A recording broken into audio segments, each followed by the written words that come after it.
Voilà, bonjour à toutes et à tous et bienvenue à Philo au bain, dans le cadre duquel on a le grand plaisir d'accueillir Nastasia Adjadji. Bonjour Nastasia, comment ça va? Bonjour, ça va très bien. Je me décale ici. Ouais, c'est de peut-être parler un tout petit peu plus proche, comme ça on vous entend bien. Les micros sont un peu capricieux. Que vous soyez ici ou en direct, n'hésitez pas à poser vos questions et puis Nastasia, je suis sûr, fera son mieux pour répondre. Donc aujourd'hui, on va parler de crypto-monnaies, dans quelle mesure ces crypto-monnaies ont envoûté la planète, dans quelle mesure elles proposent des solutions pertinentes, novatrices par rapport à tous nos problèmes sociétaux. Et puis on va partir dans le livre voilà, qui est aussi, dont la couleur de la couverture est aussi remarquable que son contenu. Disons ça comme ça, No Crypto, comment Bitcoin a envoûté la planète. Avant de commencer, Nastasia, est-ce que vous pourriez peut-être vous présenter, nous dire un peu qui vous êtes, toujours près du micro. Oui, bonjour à toutes et tous et merci d'avoir fait le déplacement pour m'écouter. Je suis donc journaliste. Je travaille en particulier sur les questions numériques, sur l'économie du numérique et de plus en plus sur, on va dire, eh bien, la politique sous-jacente, ou en tout cas l'agenda politique du secteur des technologies, avec une approche critique qui est en large partie issue des sciences sociales. Donc je m'intéresse aux effets sociaux des technologies, aux effets politiques des technologies et à leurs externalités, qu'elles soient sociales, écologiques ou politiques.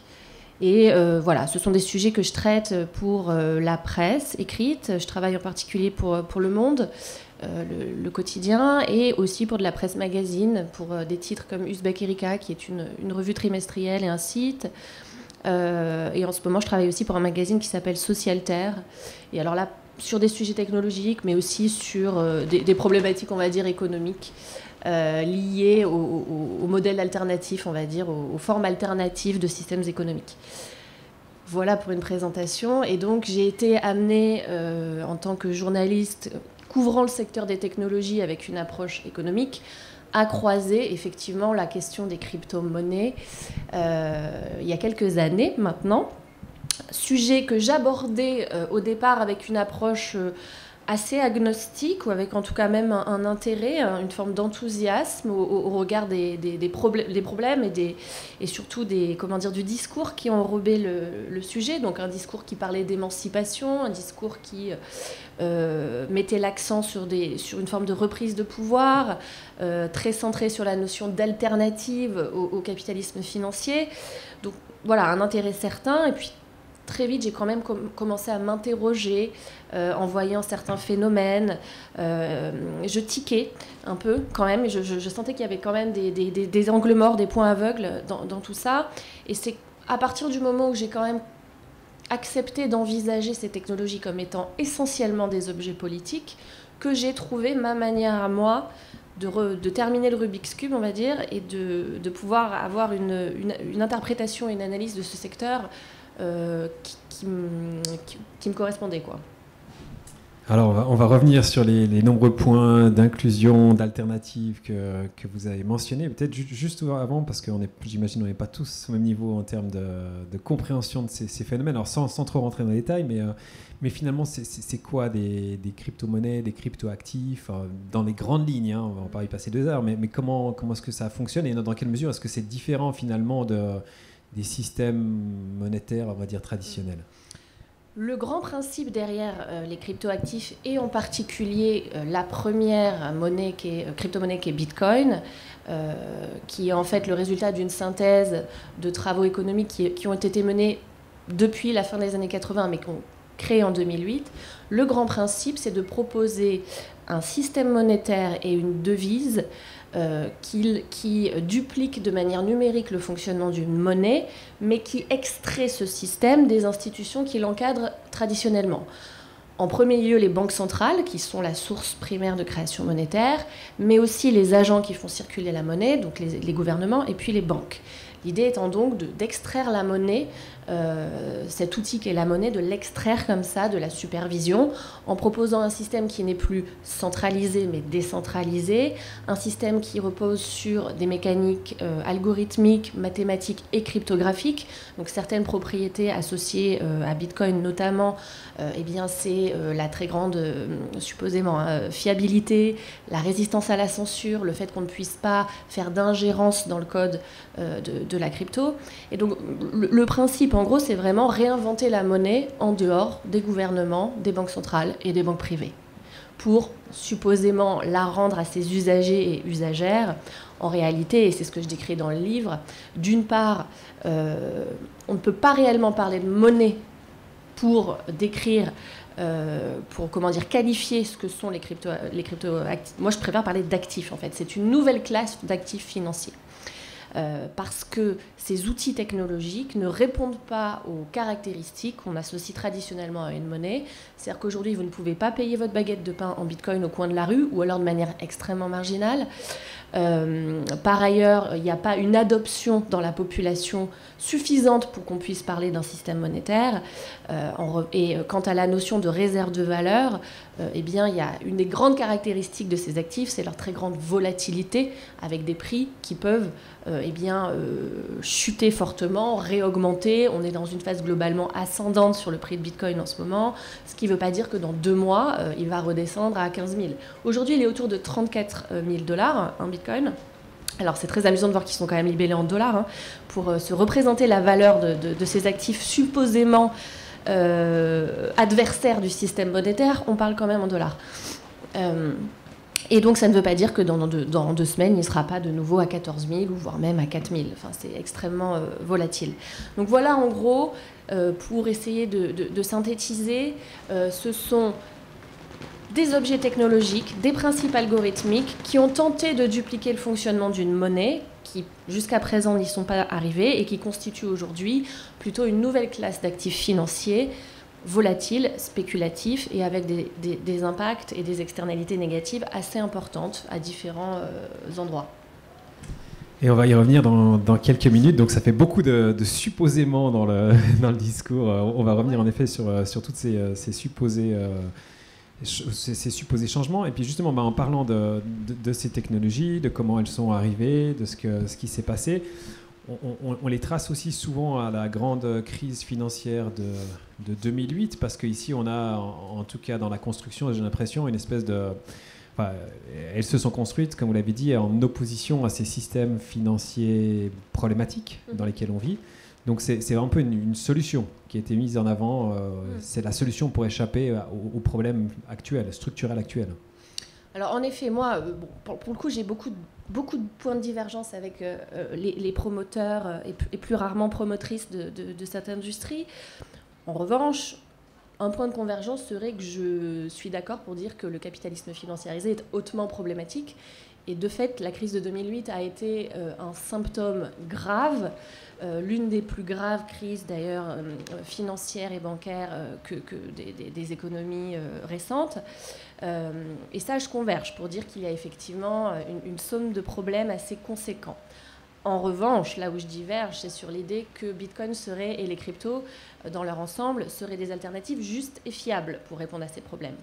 Donc effectivement, pour comprendre un petit peu l'histoire à la fois intellectuelle, mais aussi, historiciser un peu ce phénomène des cryptos, puisqu'aujourd'hui, effectivement, je pense que même en ayant une connaissance assez superficielle de comment ça fonctionne et de ce que c'est réellement, tout le monde a plus ou moins entendu parler des cryptos en 2023.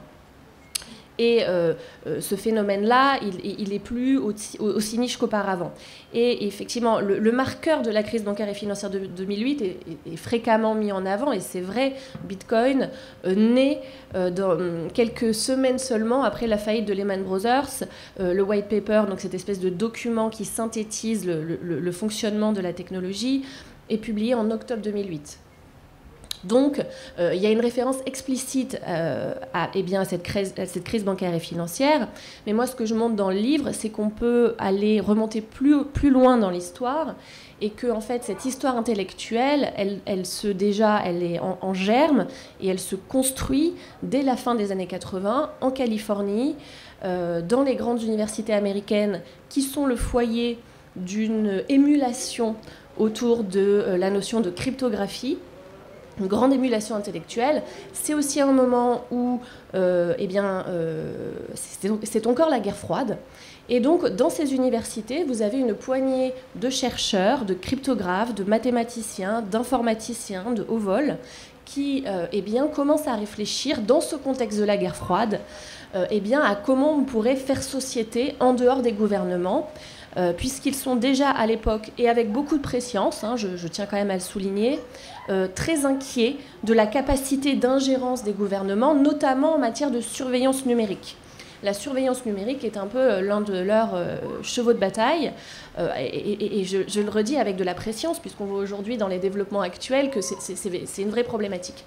Et donc, à un moment de l'histoire, à la fin des années 80, où l'informatique se démocratise, où, du fait du contexte géopolitique, la capacité qu'ont les États, les gouvernements, les agences gouvernementales américaines, dont la NSA, à surveiller les échanges, crée chez ces personnes le sentiment qu'il va falloir contrer cela, voire même trouver des outils pour imaginer faire société différemment. Et il s'empare de la question de la monnaie comme l'une des manières d'y parvenir. Et c'est pour ça que est associée très intimement à l'histoire de Bitcoin en particulier cette caractéristique de volonté de résistance à la censure. Il y a vraiment quelque chose de farouchement anti-intrusion, anti-gouvernemental, du fait de ce contexte. Cette communauté, on les a appelés les cypherpunks. Cypher en anglais, ça veut dire chiffré, et punk parce qu'ils se pensaient un peu comme des dissidents.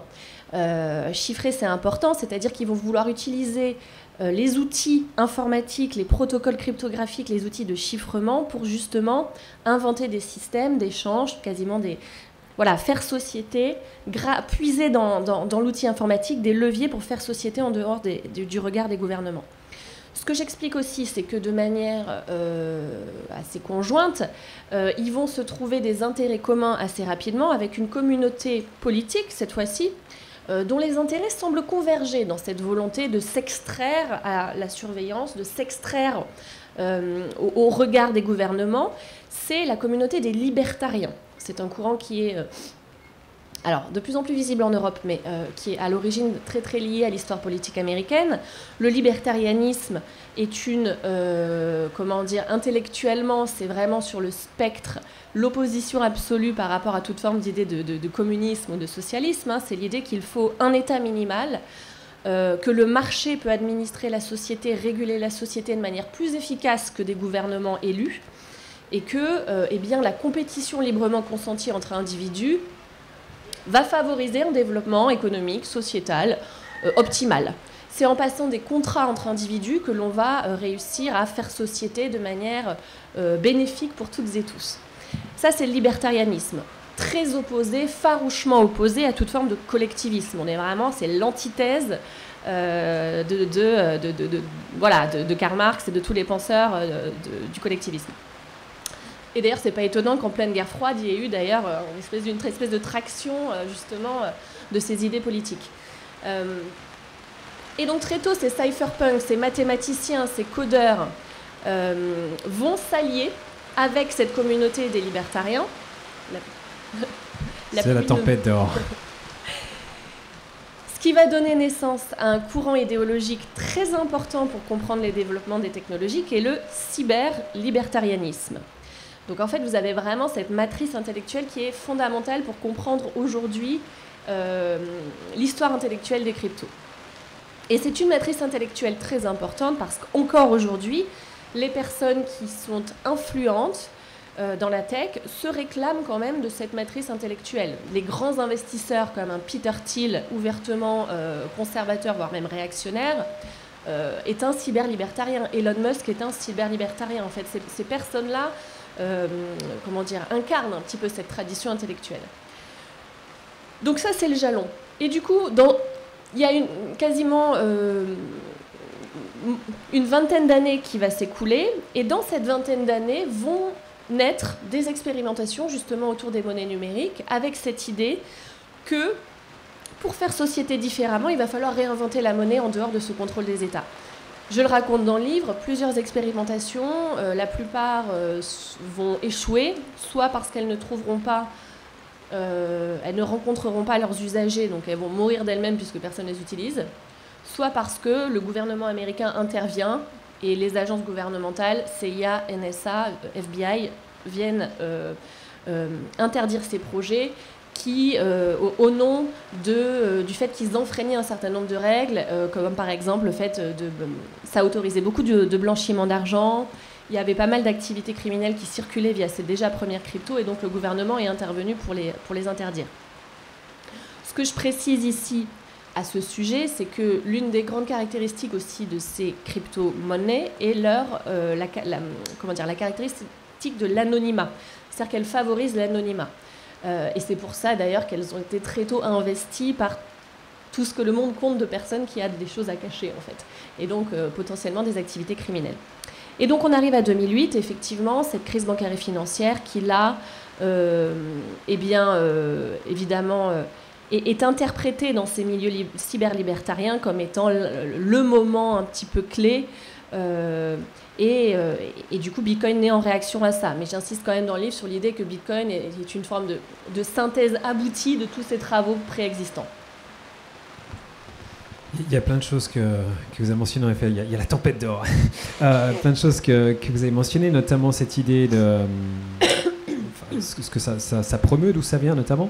Et j'aimerais peut-être un peu réagir par rapport aussi à 2023 aujourd'hui, où ben, c'est vrai que tout ce travail autour des questions de la vie privée devient de plus en plus rétréci. Le problème de nos données sont littéralement aspirées par les géants du web. La vie privée devient de plus en plus éparse. En fait, on retrouve quand même des idées nobles là derrière, des idées de confiance, de sécurité, d'anonymat, des idées qui sont, en guillemets, défendables, non ? Oui, alors confiance, attention, parce que non, justement, les cryptos sont bâtis sur un principe de défiance. Comme les humains ne peuvent pas se faire, on ne peut pas se faire confiance entre nous, on va confier au code. C'est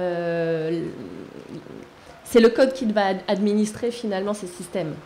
Parce que précisément, un ordinateur ne peut pas être corruptible, on ne peut pas l'acheter, on ne peut pas le détourner. Enfin, en tout cas, ça, c'est ce que prétendent ces personnes. Alors qu'un code, évidemment, on peut tout à fait transformer. Et par ailleurs, le code n'est pas une création divine. Le code est l'expression c'est le travail d'un humain derrière. Donc on peut tout à fait y intégrer de la politique, etc., des idées, de l'idéologie dans le code. En tout cas, c'est moi la perspective que je défends. Donc confiance, bon. Sur la question de la surveillance numérique, évidemment, enfin, je veux dire, je le dis là encore une fois, ces cypherpunks ont eu des intuitions qui se révèlent juste aujourd'hui. Simplement, moi, je m'inscris en faux contre cette idée, ces présupposés politiques finalement, qui naissent en même temps que naissent les cryptos, à savoir qu'il faut organiser le primat du marché pour administrer la société, par exemple. Des choses qui sont nativement intégrées dans le code de Bitcoin. Donc il y a à la fois des intuitions qui sont justes et qui sont d'autant plus flagrantes aujourd'hui, mais après voilà, la matrice intellectuelle, je la critique et Et justement, si on va au cœur du problème maintenant, notamment une des grandes thèses, j'ai l'impression, de votre livre, c'est que vous postulez, vous dites que finalement le remède qui est proposé par les cryptos aux problèmes financiers et aux problèmes sociétaux, ce problème est pire que le mal qu'ils prétendent combattre. Pourriez nous expliquer pourquoi ? Parce que cette nouvelle classe d'actifs privatise en fait quelque chose qui devrait être de l'ordre du bien public. En tout cas, c'est l'idée que je me fais de la monnaie. Ouais, si on peut le monter, ce serait top. Comme ça, Merci. Ouais, super. Pour moi, ça conduit à privatiser la monnaie, à en faire un objet qui n'est pas délibérable, à partir duquel on ne peut pas organiser une délibération.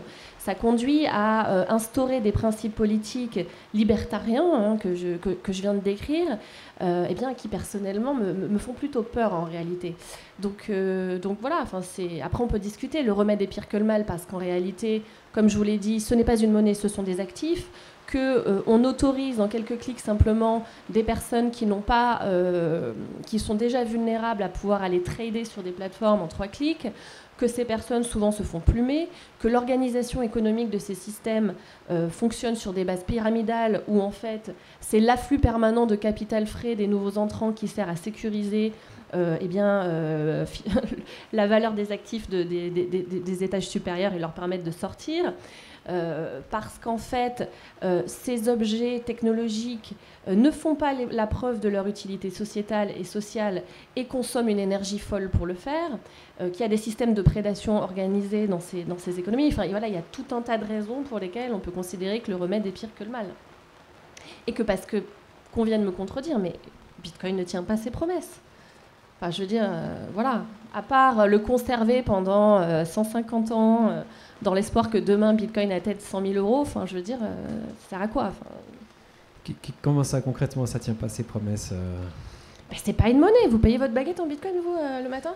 J'ai pas de Bitcoin, personnellement. Voilà, je veux dire, à plein d'égards, ça tient pas ses promesses. Mais après, je pense qu'il y a pas mal de gens qui voient comme une forme d'investissement où je vais acheter du Bitcoin dans l'idée de, plutôt que, je sais pas, d'acheter, la valeur de votre investissement, elle a fait des loopings depuis que vous l'avez acheté, en fait. Donc, est-ce que c'est un investissement sécure? Et puis, en fait, aujourd'hui, si vous les retirez, le marché s'effondre et vous n'êtes même pas sûr d'avoir les liquidités derrière pour avoir réellement l'argent qui est inscrit sur votre ligne de code, en fait. Donc, N'hésitez pas à intervenir si vous avez des questions. On va revenir sur... ouais, alors, je vais juste apporter le micro.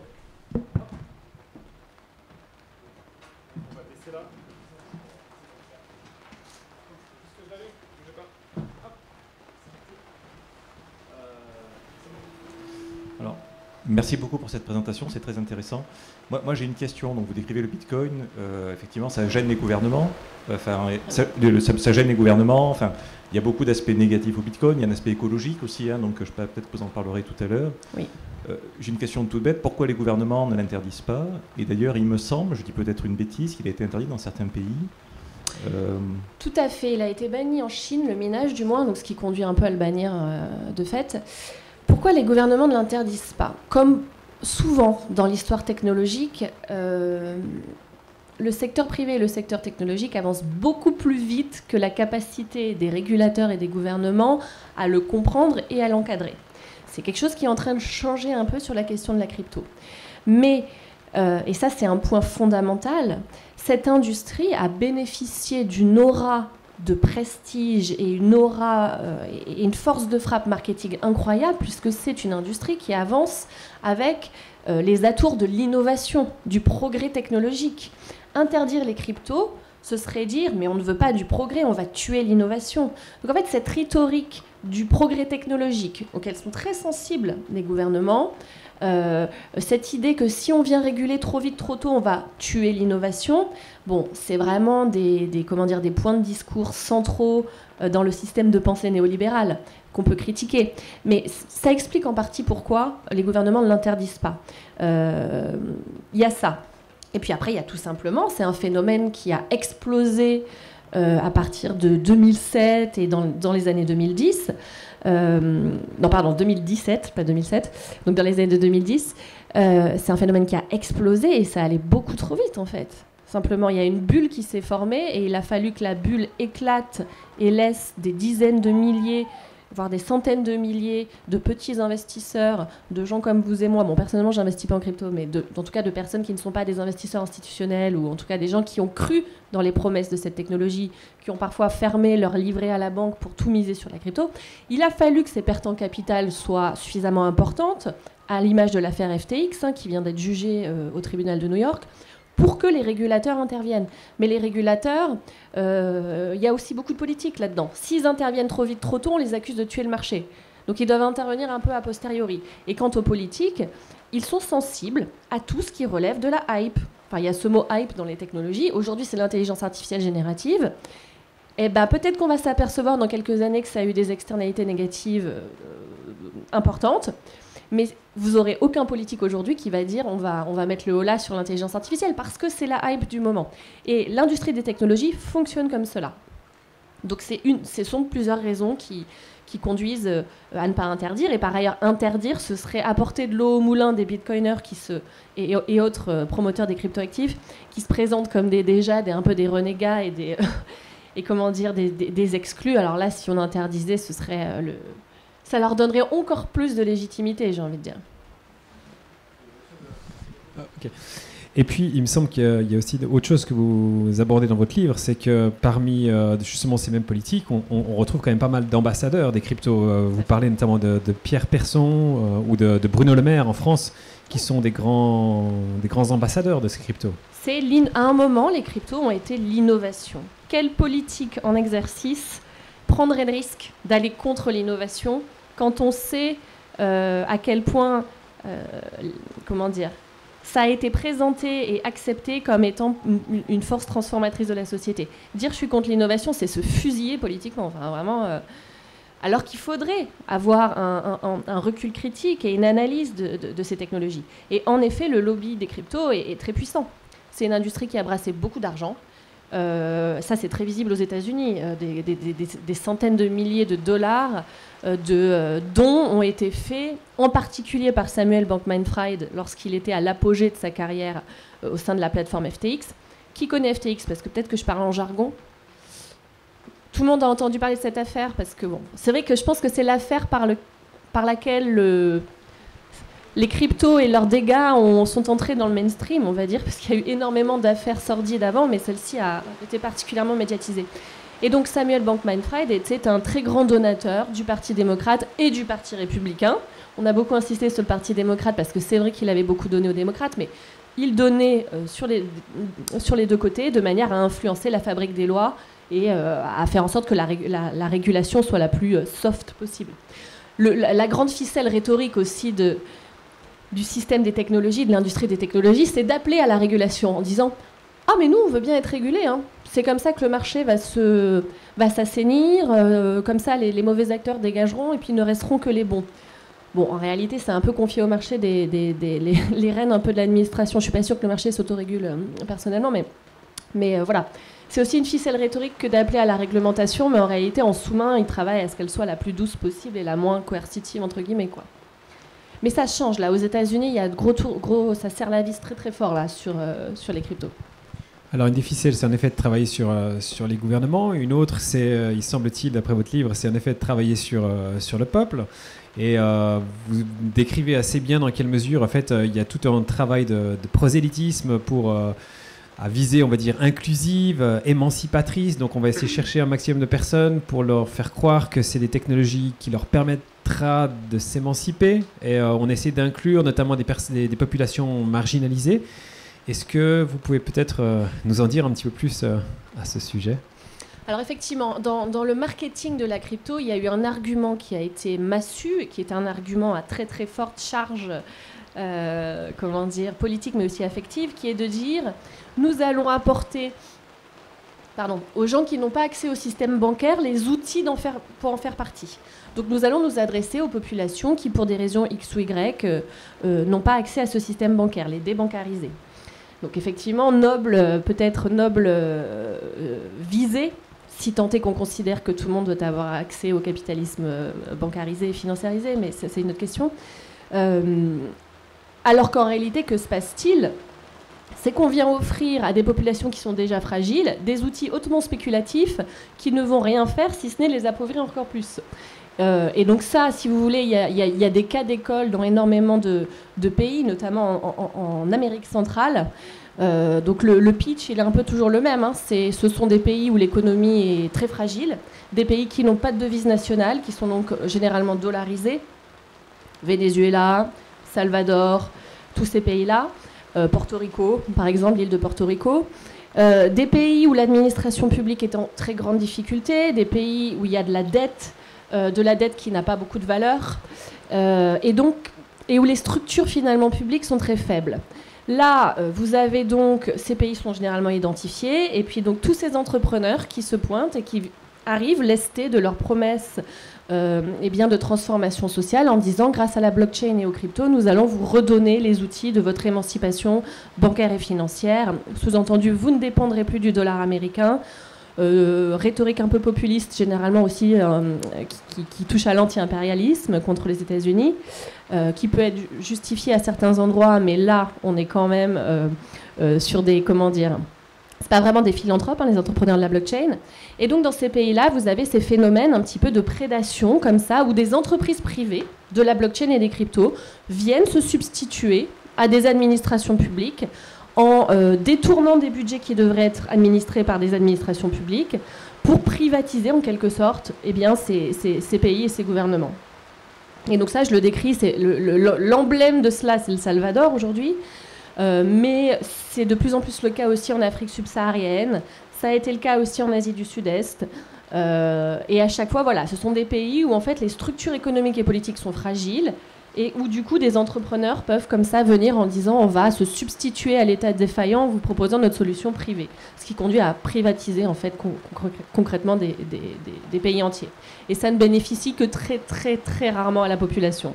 Vous regardez aujourd'hui au Salvador qui a été l'étendard de ce mouvement, puisqu'en 2021, son président, Nayib Bukele, a officialisé Bitcoin comme encours légal, à côté du dollar américain. Énorme opération de com, qui a beaucoup fait parler de son pays. En revanche, donc on est maintenant 2 ans plus tard, l'adoption est minimale.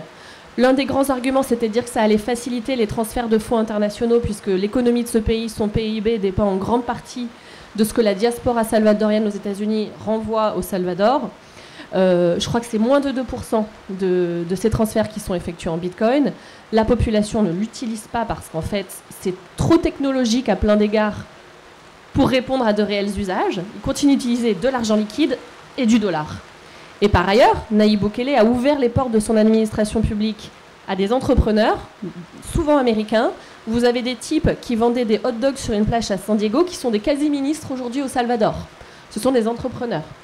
Donc en fait, c'est vraiment c'est une catastrophe absolue. Tous les créanciers du Salvador tirent la sonnette d'alarme depuis 2 ans. Il y a eu même un projet de financer des obligations publiques de dette en Bitcoin qui finalement est tombé à l'eau. Enfin, c'est vraiment un des exemples d'une des grandes catastrophes récentes en termes politiques de l'introduction des cryptoactifs pour émanciper les populations. Et justement, vous le dites, le Salvador n'est pas non plus un exemple isolé, parce que vous parlez vraiment d'une nouvelle forme de colonialisme, où on voit de plus en plus, en effet, d'entrepreneurs, mais aussi d'entreprises de minage qui débarquent dans un pays, qui vont en extraire aussi rapidement que possible les ressources à des coûts énergétiques ou financiers bas, avant de partir et puis de laisser un peu toute la merde derrière eux. Enfin, c'est un peu ce que vous aussi... Oui, donc là, vous parlez du minage. Le minage qui est cette activité qui consiste, pour créer ces actifs, il faut faire tourner des ordinateurs qui vont résoudre des équations algorithmiques complexes. Et pour les résoudre, pour gagner cette loterie, donc ils sont en compétition les uns avec les autres, et pour gagner cette loterie, ils doivent consommer de l'électricité. Donc en fait, en tout cas ça c'est vrai pour Bitcoin. Il y a d'autres procédés, il y a 2 manières de créer des actifs numériques. La première que je viens de mentionner est propre à Bitcoin. Or, Bitcoin est quand même l'un des actifs les plus anciens et considéré comme les plus robustes. Donc il y a énormément de volume de capital qui tourne autour de Bitcoin. Et donc il y a un impact écologique qui est colossal. Et en fait, pour cette industrie s'est créée, donc le minage de Bitcoin, elle s'est professionnalisée. Et sa survie ne dépend que d'une variable qui est l'accès à une énergie pas chère et en grande quantité. Donc en fait, cette activité va sur tous les endroits du globe où l'énergie est pas chère et en grande quantité. Jusqu'à 2021, c'était le cas en Chine, qui bénéficie de quelques barrages en effet d'hydroélectricité. Mais on sait quand même tous et tous que la Chine produit énormément d'électricité à partir de charbon. Mais le gouvernement chinois a banni cette activité, notamment parce qu'elle polluait trop en 2021. Donc à partir de là, cette industrie s'est déplacée jusqu'au Kazakhstan. C'était pas loin, on franchit la frontière, on va au Kazakhstan. Le Kazakhstan bénéficie de grandes centrales, là encore, de charbon héritées de son passé soviétique. Donc ils sont allés au Kazakhstan. Ça a créé un choc de demande tellement important sur le réseau que je crois que c'était à l'hiver 2021, pareil, le gouvernement a dû interdire cette activité qu'ils avaient pourtant fait venir à eux, parce que ça allait complètement déstabiliser le réseau électrique kazakh. Donc là encore, la caravane s'ébranle et se déplace. Il y en a en Russie, il y en a aussi un peu en Iran. Et aujourd'hui, l'un des grands hubs, on va dire, du minage de cryptoactifs, ce sont les États-Unis, et notamment ces États producteurs d'électricité donc abondante et peu chère, et qui sont des États producteurs de charbon en général, mais aussi qui ont du gaz issu du fracking, ou qui utilisent tout un tas de techniques, comme par exemple aussi brûler des pneus pour produire de l'énergie. Et donc c'est devenu, par exemple, le Texas est devenu l'un des États les plus... où il y a le plus de mineurs de Bitcoin. Pour se figurer ce qu'est le minage, il faut imaginer de grands entrepôts dans lesquels sont alignées des étagères, sur lesquelles reposent des petites machines qui tournent 24 heures sur 24, 7 jours sur 7. Des petites machines qui sont en fait en train de... Il faut se figurer comme si elles étaient en train de jouer à la loterie, il faut gratter le plus vite possible son ticket pour pouvoir miner un bloc. Et quand on mine un bloc, on reçoit une récompense. Il y a une incitation économique à miner. C'est pour ça que c'est devenu une industrie, et une industrie qui doit répondre à un impératif d'économie d'échelle. C'est pour ça que maintenant, il n'y a que quelques acteurs qui se partagent le marché du minage. Et donc, ces grands entrepôts consomment de l'énergie, consomment aussi de l'eau, font tourner des ventilateurs pour refroidir les machines. Vous n'avez pas besoin de grand monde dans un entrepôt où tout est automatisé de cette manière. Donc, en fait, les créations d'emplois supposées sont en réalité extrêmement minimes. Mais en revanche, il y a une dimension extractiviste extrêmement prononcée. Extraction des ressources naturelles, l'électricité, l'eau, une pollution conséquente de ce fait. Et puis, il faut savoir que ces gens-là, en général, se sont implantés sur des marchés qui sont déjà dérégulés, des marchés de l'énergie dérégulés, qu'ils ont, au nom justement de cette industrie du futur, cette industrie de l'innovation, pu négocier avec les municipalités en général des contrats très accommodants sur le prix de l'électricité. Donc là où la population subit des ajustements sur le prix de l'électricité qui sont relatifs à la demande et à la capacité de production, eux ont négocié des tarifs qui sont flats sur plusieurs dizaines d'années. Donc ils se retrouvent aujourd'hui quand il y a des chocs, par exemple un événement climatique extrême, tempête, comme ça s'est passé d'ailleurs au Texas. Il y avait une très grosse tempête qui était passée en 2021 là encore, qui a mis en très grande tension le réseau électrique. Et à ce moment-là, vous avez les mineurs qui pompent aussi l'électricité. Donc là, le gouvernement leur dit, enfin pas le gouvernement, en l'occurrence le gestionnaire du réseau électrique, qui est un acteur en très grande partie privé au Texas, leur dit stop, arrêtez votre activité, je vous rémunère pour ne pas le faire. Donc en fait, ils gagnent de l'argent en cessant de consommer, mais il n'y a aucune obligation d'ailleurs pour eux, il n'y a pas de contrôle sur le fait qu'ils arrêtent ou non leur activité. Et ils peuvent à ce moment-là aussi jouer le rôle un peu de trader en énergie, puisque eux, ils ont négocié des contrats où l'électricité n'est pas chère, pendant que les Texans, eux, ils voient leur facture exploser parce qu'il y a un choc de demande. Eux, ils ont quand même accès à une énergie pas chère, donc dans certains cas, ils peuvent la revendre aussi de cette manière. Donc c'est vraiment d'un cynisme abouti.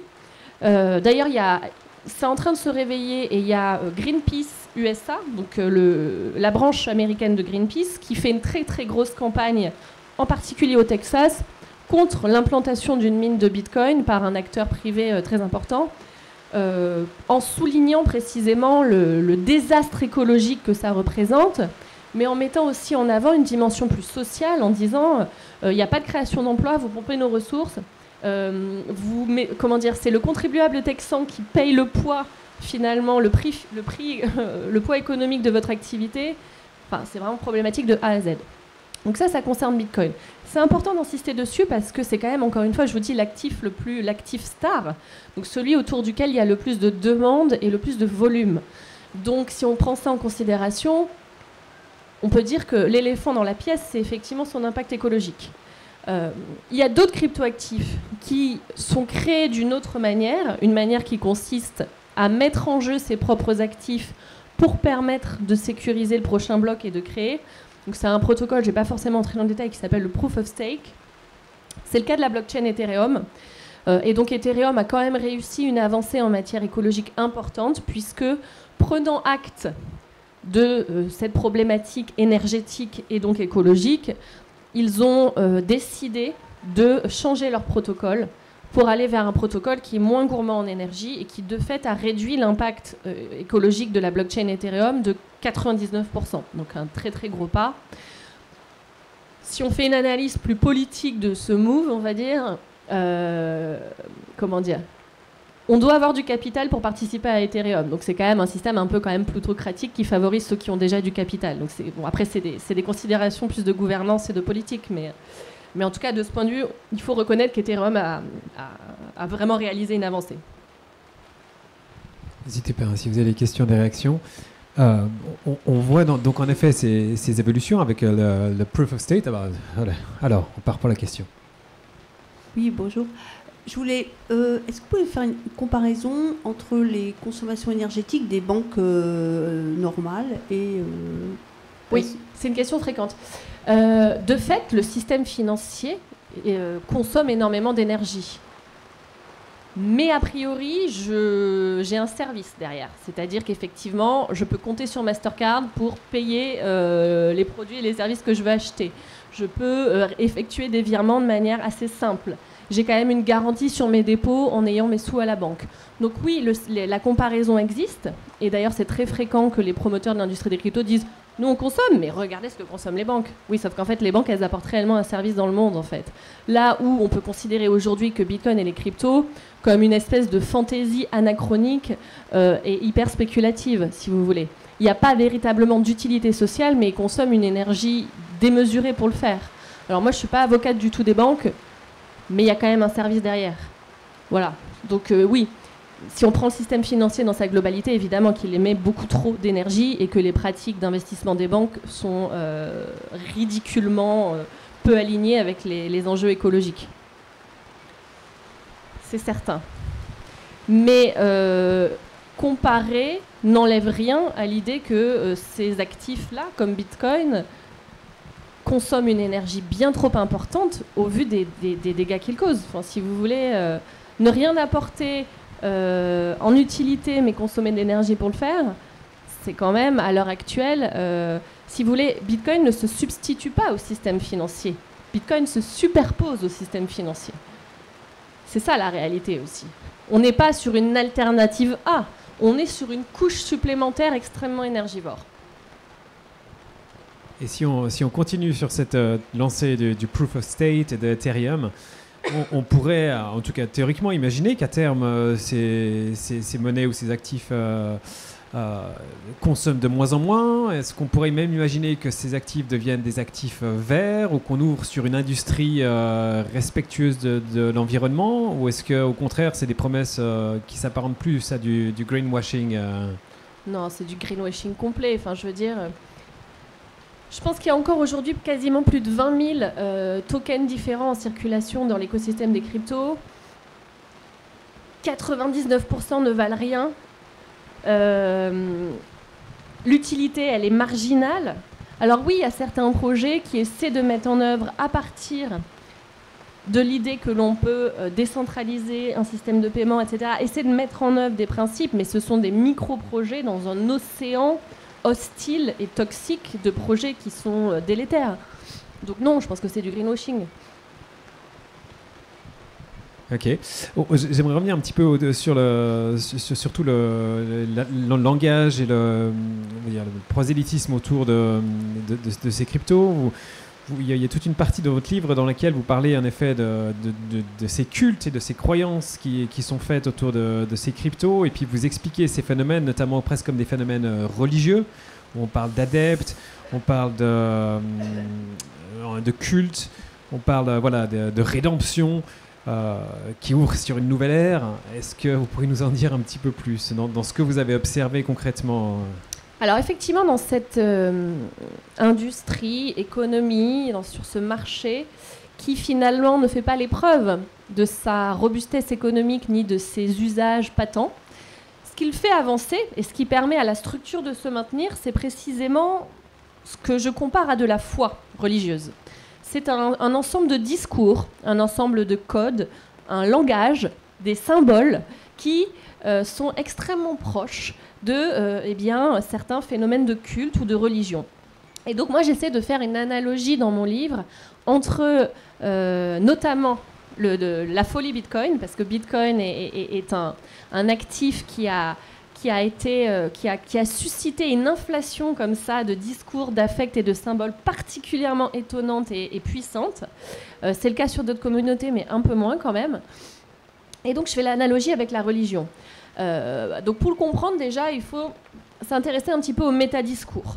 Je le disais tout à l'heure, ces outils sont arrivés en réaction à des crises bancaires et financières. Et donc le métadiscours, c'est de dire la fin de nos économies et de notre monde approche. Regardez, tout part à volo, c'est la décadence.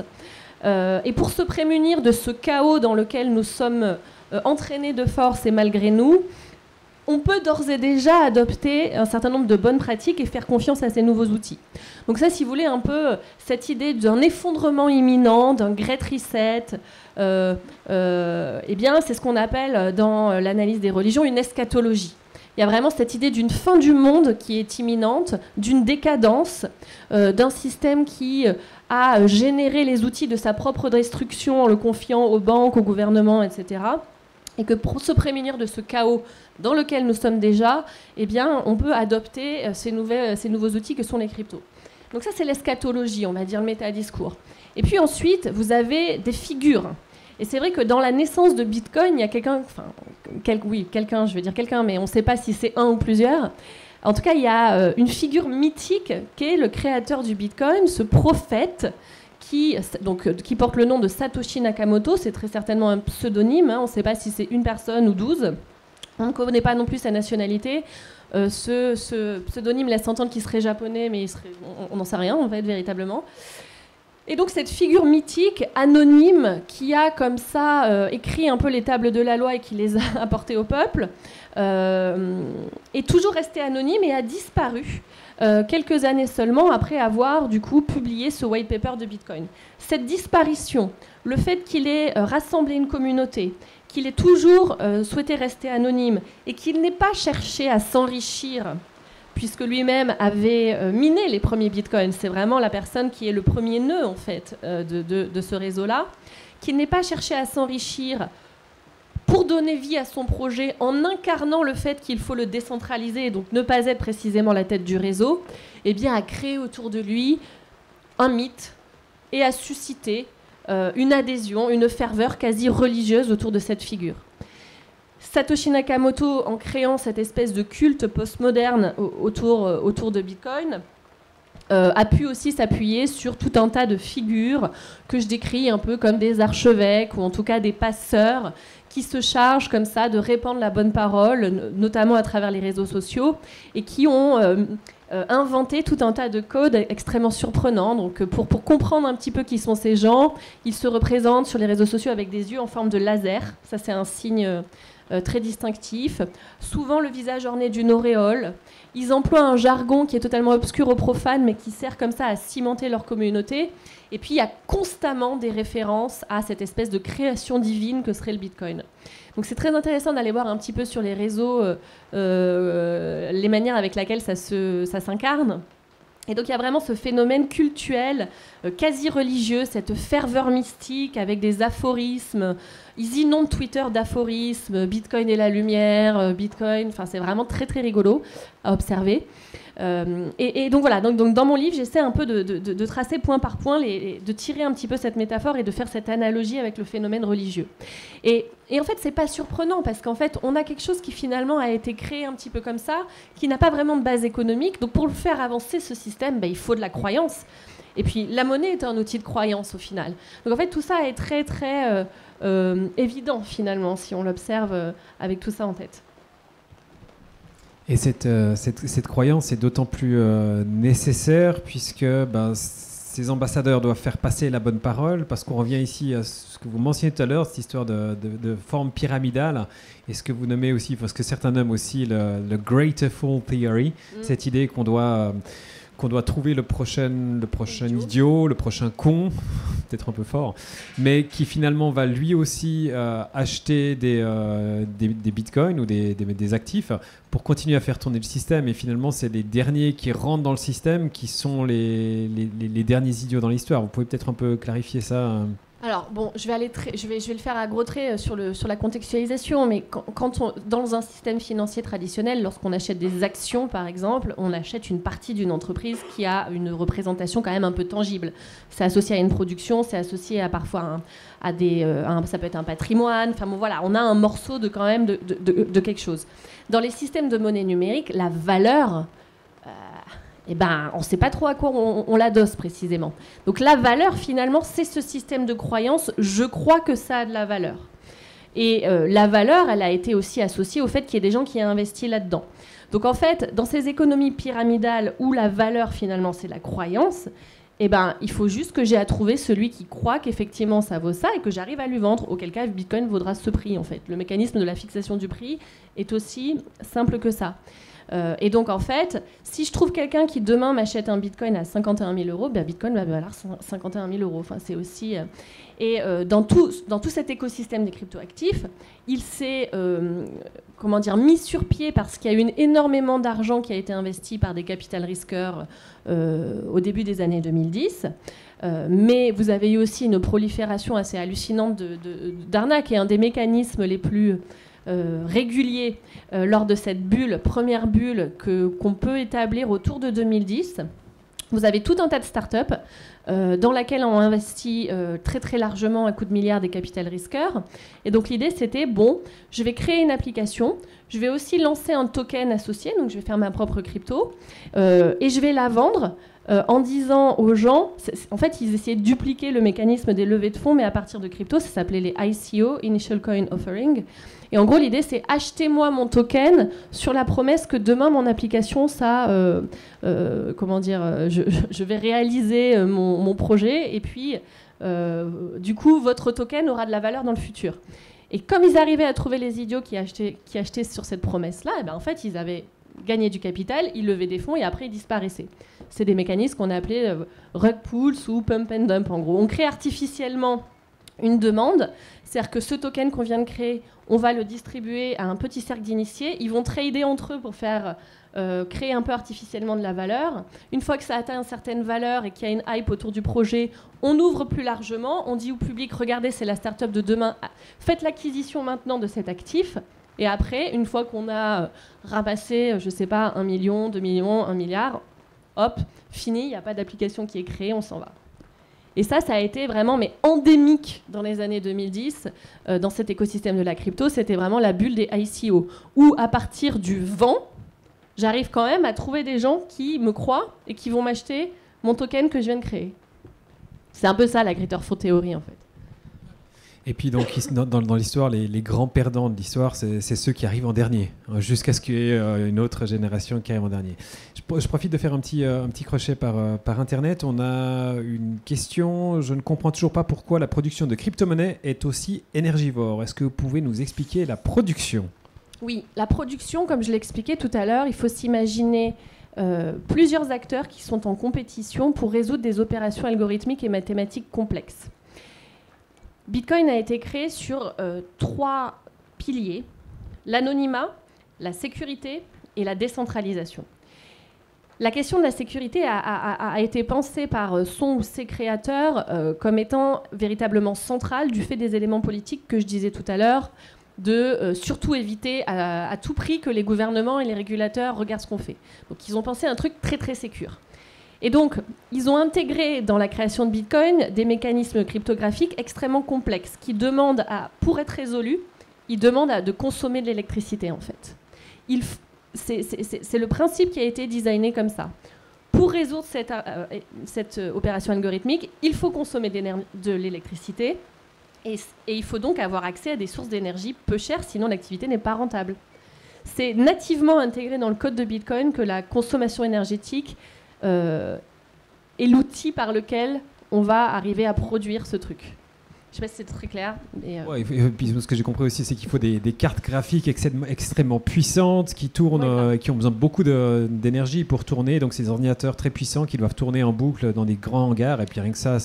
En fait, ce n'est pas tant l'ordinateur qui requiert l'énergie que le principe de résolution de l'équation qui va permettre aux mineurs de participer à la compétition et à la fin d'espérer gagner la récompense qui est des bitcoins. Donc en fait, il y a aussi un mécanisme d'incitation économique adossé à de la consommation énergétique.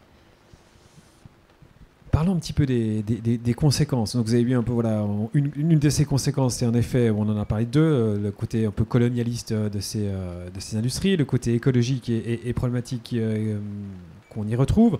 On voit aussi d'autres conséquences dont vous parlez dans votre livre. Une des conséquences, c'est que c'est en train d'après certaines études, de créer de nouvelles générations de parieurs en ligne, avec, on imagine, toutes les conséquences négatives que ça a. Oui, donc il faut identifier plusieurs périodes. Donc je parlais de la bulle des ICO qui a été donc, dans les années 2010, où là on avait quand même, c'était un peu des early adopters et des initiés qui ont participé à cette bulle. Et puis on va dire qu'à partir de 2019-2020, les crypto-monnaies deviennent des outils du grand public. Il y a un marketing important, il y a déjà des premières réussites, des gens qui se sont énormément enrichis. Et donc, le grand public entend parler de ces outils et se dit, pourquoi pas moi aussi, en fait. Je vois sur les réseaux des histoires de types qui sont devenus millionnaires en une nuit et qui exhibent désormais leur Lamborghini et leur piscine à débordement. Pourquoi est-ce que moi, je ne pourrais pas prendre ma part du gâteau et essayer... en confiant le soin finalement à des opérations algorithmiques opaques, confier à ces algorithmes mon destin et mon salut économique. Et donc, très rapidement et avec une grande facilité, se sont multipliées les plateformes pour accéder à ces cryptos, les bourses d'échange en ligne. Et en quelques clics, vous donnez finalement au plus grand nombre accès à de la finance à haut risque, à des actifs extrêmement spéculatifs et volatiles. Donc ça a été ça aussi qui s'est passé dans les années 2020. Et pour quelques histoires heureuses, vous avez des centaines, si ce n'est des milliers ou des centaines de milliers de perdants, évidemment. Puisque dans une pyramide, effectivement, les derniers arrivés sont généralement les derniers idiots qui servent à ceux d'avant, qui font du cash-out et qui s'en vont. Donc en fait, c'est ça aussi. Je ne sais pas s'il y a des chiffres, d'études précises. C'est assez compliqué de quantifier ces phénomènes parce que quand on perd de l'argent en ligne, on n'est pas super... comment dire, les gens ont tendance à pas forcément le verbaliser, pas en parler, donc c'est un peu difficile de circonscrire le phénomène, mais il y a eu évidemment de multiples arnaques, énormément de perdants, et encore une fois, je rappelle, l'affaire FTX est aussi le symbole de cette hubris de cette économie et de ses dégâts aussi sur les gens.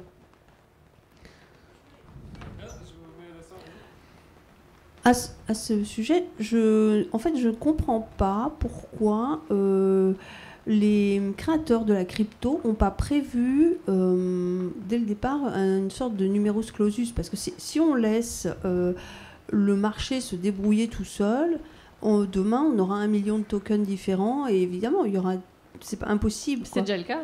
Oui, donc... qu'est-ce qui empêche, par exemple, je ne sais pas, soit les plus anciens, soit les plus gros, soit les plus dynamiques, soit les plus je ne sais quoi, de dire il y a un numerus clausus, on remet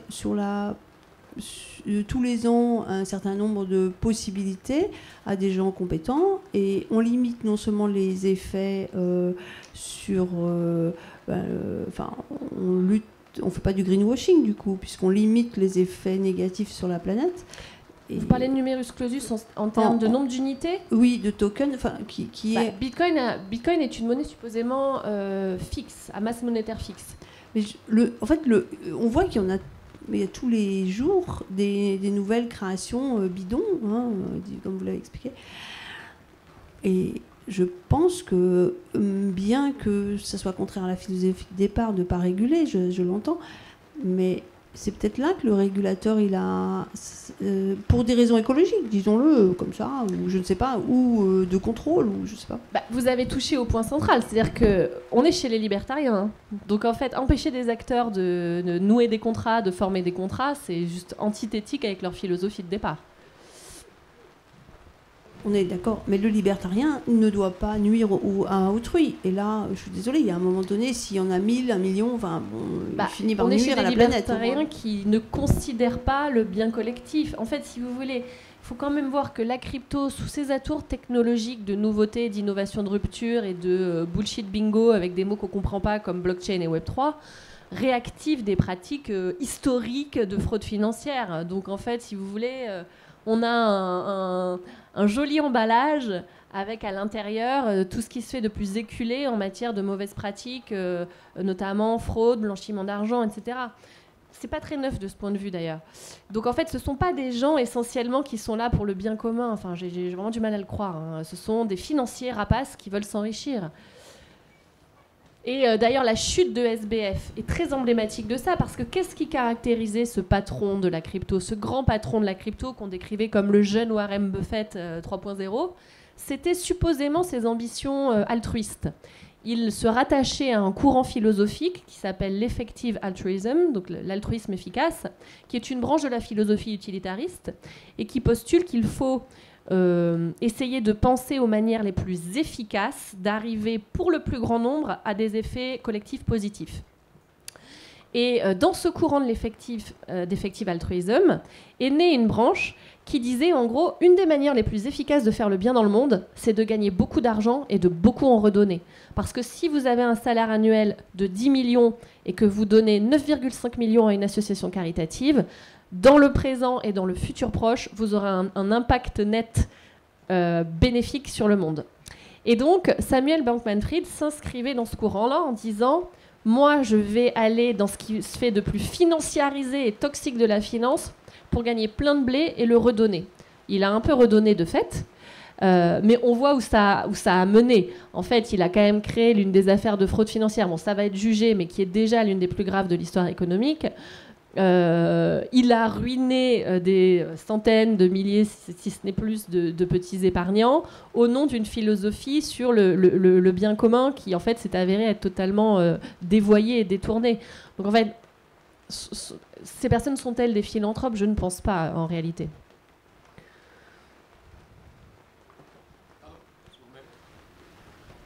En fait, j'ai un peu l'impression comme vous l'avez dit, hein, on recrée un système bancaire différent.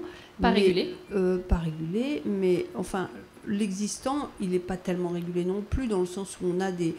Il est régulé, mais en apparence, parce qu'on a aussi beaucoup de comptes offshore qui ne sont pas régulés du tout. Donc, alors, quelle solution, en fait ? C'est ça, parce qu'on a soit...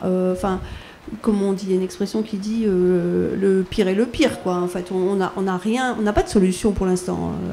Qu'est-ce qu'on peut faire ?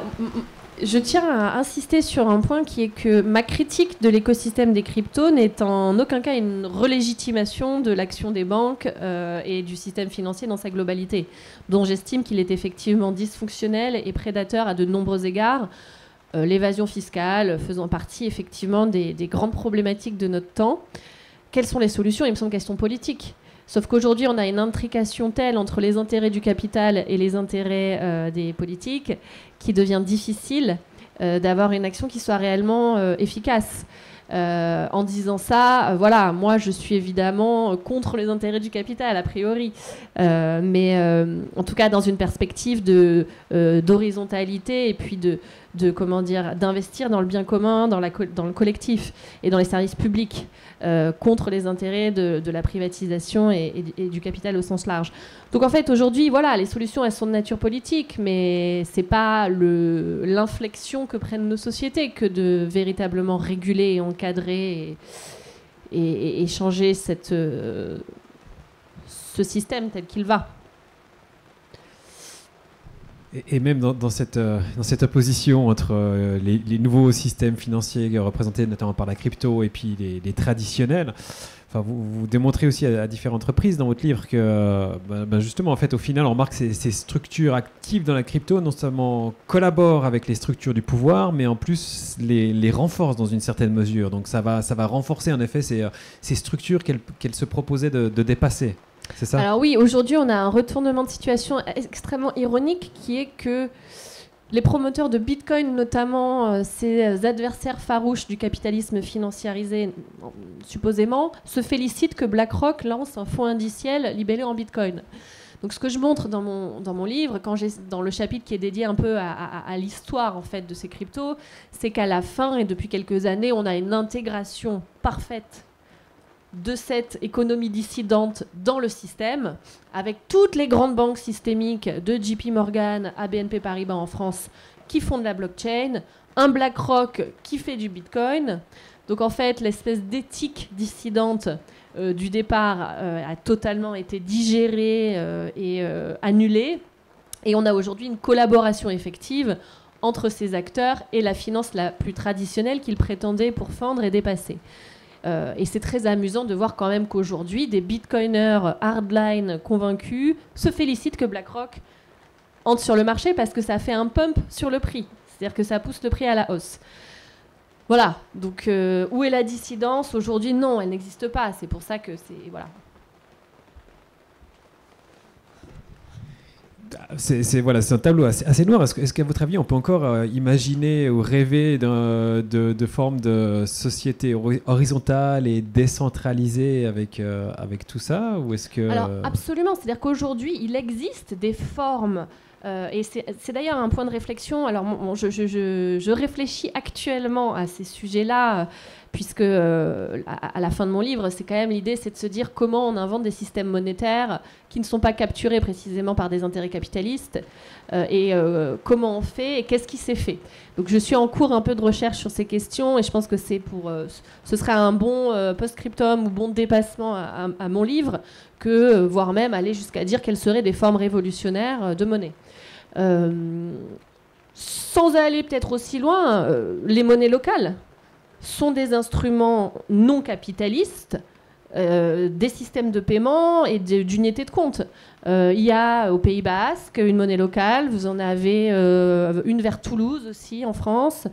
Je me demande si en Suisse doit y en avoir également. Enfin, le principe de la monnaie Léman, ça s'appelle la monnaie Léman ici. Voilà, des monnaies locales. Alors ce sont bien sûr des projets qui sont à une petite échelle, mais qui nécessitent une gestion collective, communautaire, souvent décentralisée. D'ailleurs, on n'a pas besoin de blockchain pour décentraliser les monnaies locales. Et voilà, après, il y a aussi tout un pan de la réflexion sur la monnaie. Des anarchistes russes ont pensé ces questions-là monétaires aussi, en essayant de réfléchir plus largement à la question de la valeur.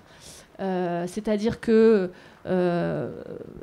moi, je suis vraiment en cours de recherche sur tous ces sujets, mais il y a toute une réflexion autour de la notion de valeur. Si on ne produit que ce dont on a besoin, on n'a pas besoin de spéculer, finalement. On peut s'échanger les éléments. Donc voilà, donc ça c'est effectivement des recherches en cours, et voilà, dire que les monnaies locales ont existé avant Bitcoin et lui survivront, c'est aussi un bon contre-exemple sur, encore une fois, des monnaies qui ne sont pas capturées par des intérêts capitalistiques. Je me pose la question, c'est complètement... est-ce que dans un monde prochain, si on supprime... on donne un revenu à tout le monde, mais tout le monde, hein, c'est-à-dire sans condition d'âge ni de... est-ce que ça changerait la donne, en fait? Imaginez, tout le monde a de quoi manger et se loger. Voilà. Donc, c'est là une perspective proche de ce qu'ont pu envisager des penseurs comme Kropotkin, penseur anarchiste russe. Effectivement, là, alors... Sur les implications monétaires du revenu universel, je dois dire que je ne peux pas vous répondre là tout de suite. En revanche, moi je trouve que l'idée est tout à fait excellente. Ce que ça limiterait, effectivement, c'est que ça aplatirait un certain nombre d'inégalités, c'est certain. Et ça rebattrait du coup un certain nombre de cartes en lissant très certainement cette espèce de... Ce n'est même plus un écart, c'est un grand canyon qu'il y a entre le 1% qui s'approprie 99% des richesses et donc les 99% qui composent avec ce qui leur est laissé. Donc effectivement, ce serait une manière d'aplatir un petit peu ça. Après, sur les implications réellement monétaires de tout ça, j'aurais du mal à vous répondre aujourd'hui, mais ça fait partie des réflexions que j'aimerais pouvoir poursuivre.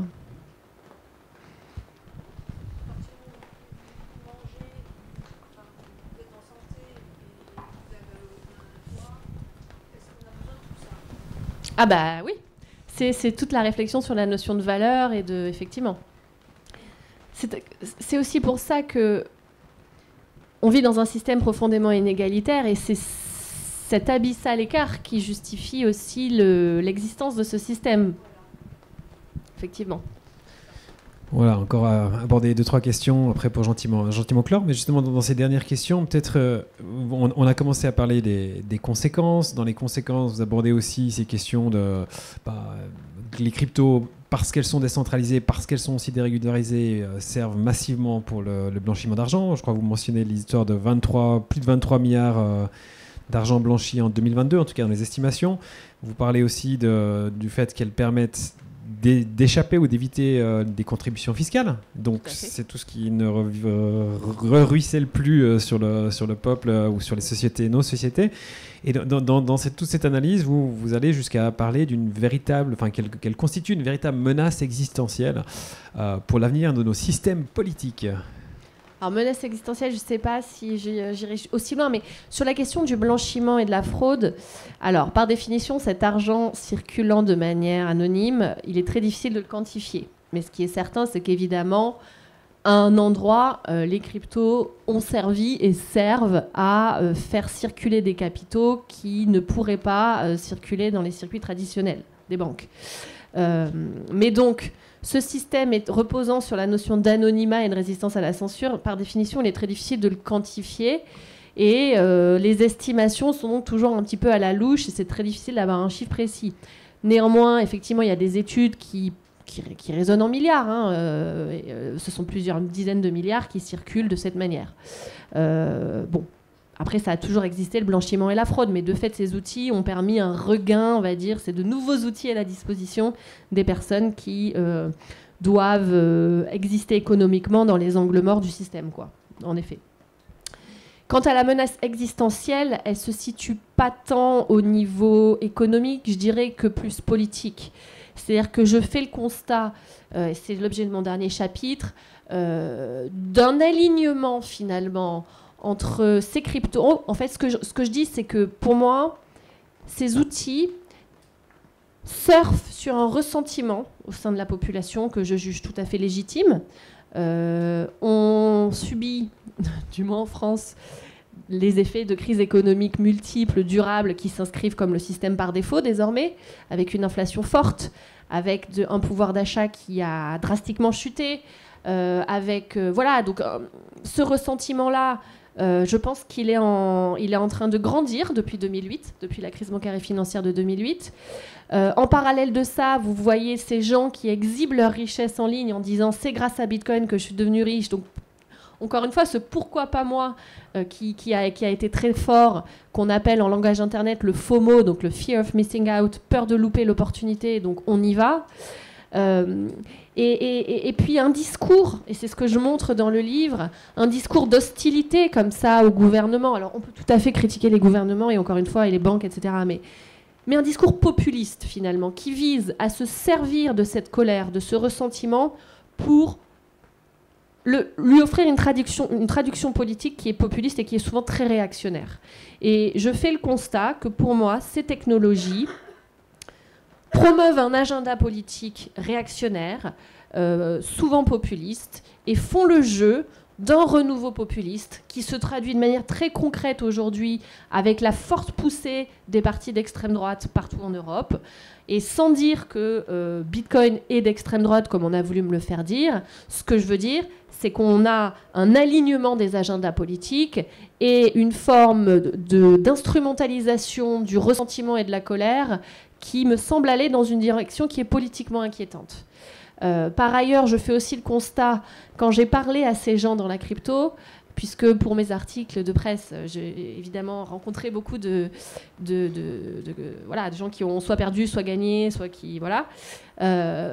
J'ai constaté un très grand nihilisme chez ces personnes, à savoir une totale déconnexion de ce qui pourrait être un combat collectif émancipateur, mais plus le monde va mal, autant foncer dans le mur, mais en Lamborghini.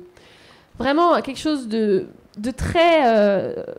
très cynique presque, mais un cynisme assumé, de dire de toute façon c'est déjà le chaos, autant en profiter jusqu'au bout de la meilleure des manières, et puis et très individualiste, et voilà, vraiment c'est assez inquiétant et particulier, et ce nihilisme-là on le retrouve plutôt chez les jeunes générations aussi, c'est ce qui m'inquiète moi aussi à titre personnel, avec, si vous voulez, une absence d'horizon qui a été tellement internalisée que finalement la porte ouverte à toutes les formes d'accélération dans le pire, quoi, et qu'on ne va pas se tourner vers potentiellement des grands projets politiques émancipateurs pour le collectif, mais plutôt chaque individu va faire sa petite cuisine et puis on va essayer de s'en sortir, et avec cette espèce de nihilisme en toile de fond que je juge assez inquiétant. Et d'ailleurs, c'est assez frappant de voir qu'aujourd'hui, toutes ces technologies que l'on présente comme innovantes, finalement, sont très alignées avec cette espèce de poussée réactionnaire que l'on voit dans le monde. Vous observez un Elon Musk aujourd'hui, qui est un des grands entrepreneurs du moment. Ce type est totalement réactionnaire. Et il est en croisade contre les woke et le capitalisme woke.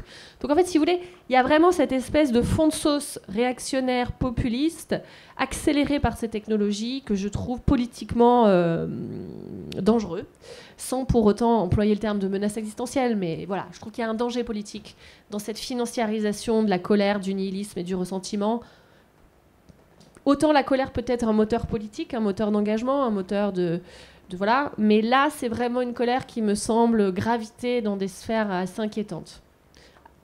Et puis quand on superpose à ça le climat politique qui favorise les partis d'extrême droite, on a de quoi s'inquiéter, je pense. Est-ce que vous voulez profiter encore avec une de nos questions avant que l'on remercie notre invité.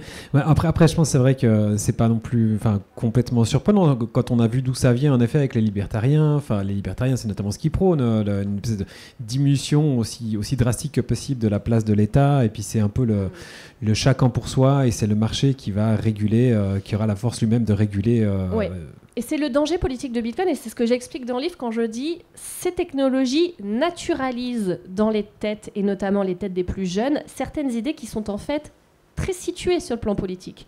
C'est pour ça que c'est important de faire l'histoire des technologies, de les historiciser, de retracer l'histoire intellectuelle, de cartographier les idéologies qui sont sous-jacentes. Parce que il y a plein de gens qui du coup digèrent ces informations. Il y a plein de gens qui vont trouver parfaitement naturel que, par exemple, il faut revenir à un étalon or. On est en 2023. Est-ce que vous pensez vraiment parce que Bitcoin se présente comme un or numérique. Donc en fait, ces idées comme ça, elles sont digérées et elles infusent dans les gens sans historicisation. Et les gens ne se rendent pas compte qu'ils sont en train d'adopter un logiciel économique et politique totalement réactionnaire. Et c'est cette espèce de naturalisation d'idées comme ça, très situées sur le plan politique, qui avance masquée, que c'est là que se situe le danger politique, en fait.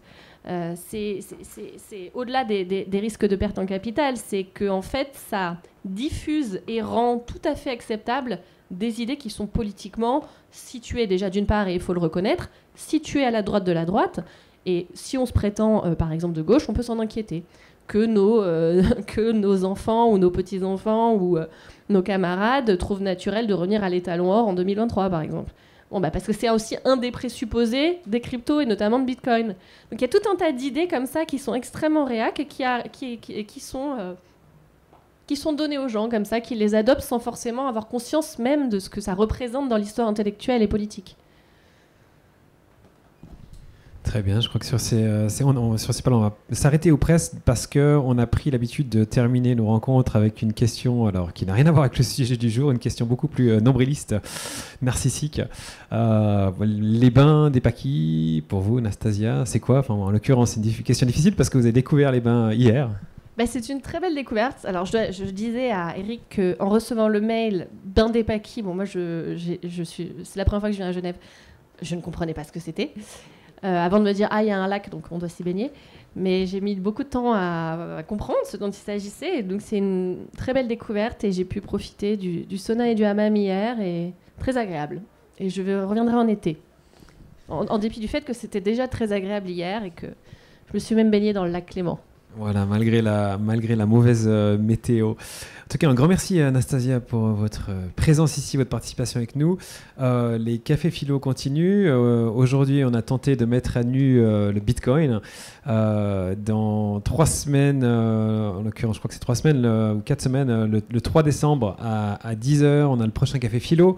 On reçoit Margot Cassan qui va parler du naturisme. Donc, on va mettre à nu le corps humain. Le naturisme, en tant que revendication sociale, qui est toute une réflexion intéressante sur le corps, la place du corps dans la société. Moi, j'ai une remarque. Alors, du coup, c'est très genré cette question parce que hier, j'ai vu que les hommes étaient nus dans les saunas et pas les femmes. Et je me suis dit, les hommes s'autorisent à être nus et pas les femmes. Et ça m'a frappée, vraiment. Moi, hier soir, j'ai vu, moi-même, j'étais en maillot et les femmes étaient globalement en maillot de bain et les hommes nus. Ouais, mais je pense qu'il y a plusieurs choses. Alors, je pense qu'il y a en effet des différences dans le moment de la journée. Après, c'est vrai que malheureusement, ou je sais pas, mais la nudité, c'est très souvent encore sexualisé. En tout cas, certaines formes de nudité. C'est pour ça aussi qu'au bain, on a une journée femme le mardi où c'est réservé aux femmes. Et puis que les femmes puissent se sentir libres d'être là sans se sentir sexualisées par un regard masculin. Voilà. Je pense qu'il y a pas mal de femmes qui profitent aussi de venir le mardi. Mais c'était pas une critique, c'était vraiment un constat qui m'a frappé. Mais absolument, absolument. Donc voilà. Et puis pour terminer, en tout cas, un grand merci à Audrey pour la captation derrière. Un grand merci à toute l'équipe des Cafés Philo, notamment Sarah Ducret, Philippe Constantin, l'AUBP et le groupe Culture pour leur soutien. Et merci. Et un grand merci pour cette invitation, donc qui m'a permis de venir à Genève pour la première fois. Voilà. Et bonne. J'habite à Paris, mais je suis du sud-ouest, Bordeaux.